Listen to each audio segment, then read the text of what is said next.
Today we are going to talk about how we can use Python to plot the output from the WRF model simulation. And in this tutorial, it is just an overview. And for more information, you can visit the website. And in this WRF Python website, you can find a lot of useful information, such as how to install and a table of available diagnosis and how to use basic. They also have a lot of useful and very great plotting examples for reference. And okay, we can start it our tutorial today. First, we need to import the libraries. There is a number of libraries that we need to import here. I'm not going to detail how for each specific libraries, but you can search in Google for more information about it. And then next, we need to specify where is the location of the data and also the nested file. So I use the command print nc-file. Nc-file is just the variable names that I used for when I open the nested file. I use the print nc-file dot variables dot keys to list the main variables of the WRF output. So as you can see here, there is a lot of variables generated by the WRF model.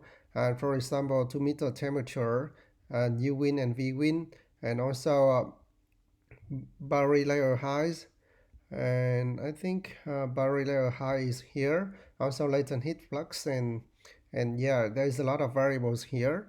And I will pick the sea level pressure. In order to take out the sea level pressure from the WRF output, we need to use the command getvar. So for anybody who don't know what is getvar, and you can search for it in the website.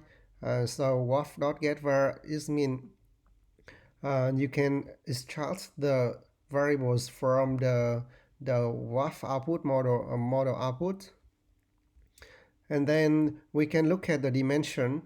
So when I use the print slp dot dims here, we can see that it has two dimensions for the latitude from the south to the north, and for the longitude is from the west to the east.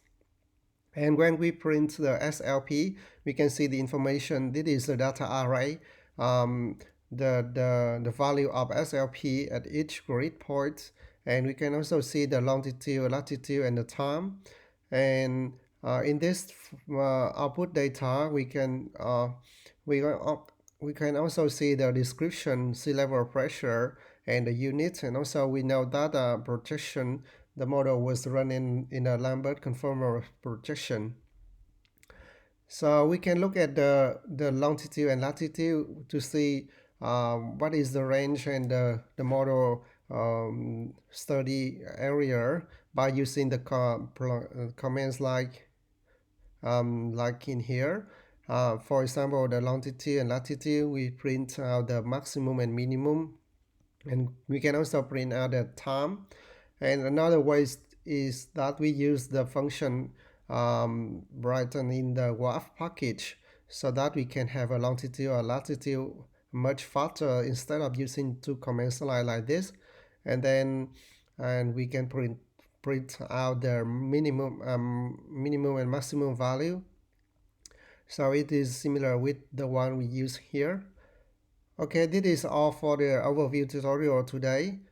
Feel free to let me know if there is any other analysis that you would like me to do, and please subscribe my YouTube channel too. So in the next tutorial, I will talk about how we can plot the Python barrel layer high, and also something like cross section of the reflectivity with mountain highs, that kind of things.